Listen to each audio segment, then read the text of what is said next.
এখন স্ক্রিনে যে বিল্ডিংটি দেখতেছেন এটা হচ্ছে অনেক শত বছর আগের বিল্ডিং। তো আমরা সবাই ওই দিকেই যাইতেছি বিল্ডিংটি দেখার উদ্দেশ্যে। আর এখন যে গুহাটি দেখতেছেন এটা হচ্ছে চায়নাদের একটি পাহাড়ের অঞ্চলের গুহা। আর এই পাহাড়গুলো আরও অনেক সুন্দর লাগতেছিল। হ্যালো এভরিওয়ান, আসসালামু আলাইকুম। তো এখন বাজে ভোর 5:30। তো আমরা সবাই ঘোরার উদ্দেশ্যে রওনা হয়ে যাব এখন বাসে উঠে। অলরেডি আমরা বাসে উঠে গেছি। তো বাসে ওঠার পর আমি সবারই একটু একটু করে ভিডিও করতেছিলাম। এদিকে রনি ভাই ঘুমাইতেছিল, এদিকে আরিফুল ভাই, এদিকে পরাণ, বাবু, রনি, অনেকেই ছিল, অবশ্য সবার নাম আমার মনে নেই। এদিকে সাকিব, তারেক, রনি, তারা ভাই আছে। তো আমরা সবাই ঘোরার উদ্দেশ্যে বাসে উঠে গেছি অলরেডি। তো আমরা আমাদের কোম্পানির 2টা বাস ছেড়েছি, আমরা 2টা বাস নিয়ে যাচ্ছি। এটা একটা বাস আর একটা বাস আমাদের পিছনে আছে। তো আমরা সবাই যাইতেছি একসাথে। এদিকে দেখতেছি আবার আরেকজন হাত উঠাইছে, বলতেছে আমাকে একটু দেখাও দেখাও। আর দাদা ঘুমাইতেছিল, রনির আবার একটু দেখাই নিলাম।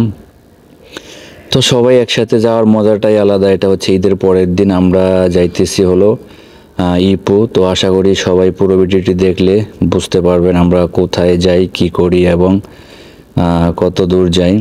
তো তারপর আমি সামনের ক্যামেরা দিয়ে আমাকে একটু ভিডিও করে নিলাম, যেহেতু সবার ভিডিও করলাম, আমার ভিডিও না করলে কেমন হয়। দেখতে দেখতে তারপরে আমরা চলে আসলাম। প্রকৃতির দৃশ্য দেখতেছি এখন। এখানে প্রকৃতির দৃশ্যগুলো অনেক অনেক সুন্দর লাগতেছিল। ছোট ছোট যেগুলো দেখতেছেন এগুলো হচ্ছে পামেল গাছ। তো এরকম আরও অনেক সুন্দর সুন্দর পামেল গাছ আছে আশেপাশে। তো আমরা দেখতে দেখতে প্রকৃতি দেখতে দেখতে তারপর আমরা চলে যাব এখন ছোট্ট একটি বিরতিতে। তো অবশেষে আমরা চলে আসলাম ছোট্ট একটি বিরতিতে। তো বিরতিতে সবাই যার যার মতো বিরতি নিয়ে যে যেখানে পারতেছে সেখানে রেস্ট করতেছে, কেউ সিগারেট খাইতেছে, কেউ আবার ওয়াশরুমে যাইতেছে। তো বিরতি প্রায় শেষ পর্যায়ে, বিরতি অলরেডি শেষ। আমরা আবারও প্রকৃতির দৃশ্য দেখতে দেখতে এগিয়ে যাচ্ছি। তো ওখানে দেখা যাইতেছে, দেখেন খুবই সুন্দর একটা পাহাড়, আমার কাছে জাস্ট ওয়াও লাগছে পাহাড়টি।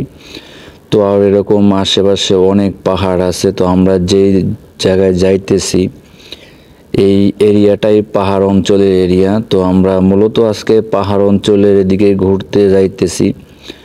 আর ওই দেখতেছেন যে পাহাড়টা আমার কাছে অনেক অনেক ভালো লাগছে। আর এরকম অনেক অনেক পাহাড় আছে যেগুলো আমি সব ভিডিও ধারণ করতে পারি না, স্কিপ করছি, কারণ তাহলে ভিডিওটা অনেক বড় হয়ে যাবে। তো আসলে ঈদের পরের দিন সবাই একসাথে মিলে ঘুরতে যাইতেছি, এই জিনিসটা আমাদের কাছে খুব খুব ভালো লাগতেছে। কারণ হয়তো একদিন এই মানুষগুলো থাকবো, কিন্তু এই সময়টা আর থাকবো না। আবার হয়তো সময়টা থাকলে মানুষগুলো থাকবো না। তো যারাই আছেন সবাইকে অনেক অনেক মিস করব। হয়তো এবারই শেষ ঘোরা, দ্বিতীয়বার হয়তো আর নাও যাওয়া হইতে পারে সবাই একসাথে, কারণ বলা যায় না কার কখন ডাক চলে আসে। আর এদিকে প্রকৃতির দৃশ্য দেখতে দেখতে আমরা চলে আসলাম যে প্রথম যে টার্গেটটা ছিল আমাদের সেইখানে ঘোরার জন্য। তো আমরা এখানে এখন নামছি সবাই অলরেডি। তো ওই যে দেখতেছেন বিল্ডিংটা, ওটা অনেক পুরনো একটা বিল্ডিং। তো আমাদের সবাইকেই ওইখানে যাইতে হবে 10 টাকা করে টিকিট দিয়ে। তো অলরেডি আমরা হাঁটা শুরু করছি ওইখানে যাওয়ার উদ্দেশ্যে। 10 টাকা করে টিকিট দিয়ে যাইতে হবে। এখানে একটা দুঃখের বিষয় হচ্ছে আমি আমার ক্যামেরা নিয়ে যেতে পারবো না, ক্যামেরা নট অ্যালাউ। তারপরে আমরা সেখানে চলে আসলাম। আমি আশেপাশের দৃশ্যগুলো দেখাইলাম ছাদের উপরের থেকে ভিডিও করে। তো আমি এই ভিডিওটায় পুরো ভিডিও দিয়ে সারতে পারি নাই। আশা করছি দ্বিতীয় পার্ট সবাই দেখবেন। অতি শীঘ্রই দ্বিতীয় পার্ট আসতেছে, এটা আগে বলে নিলাম, কারণ এই ভিডিওটা এখানেই শেষ হবে।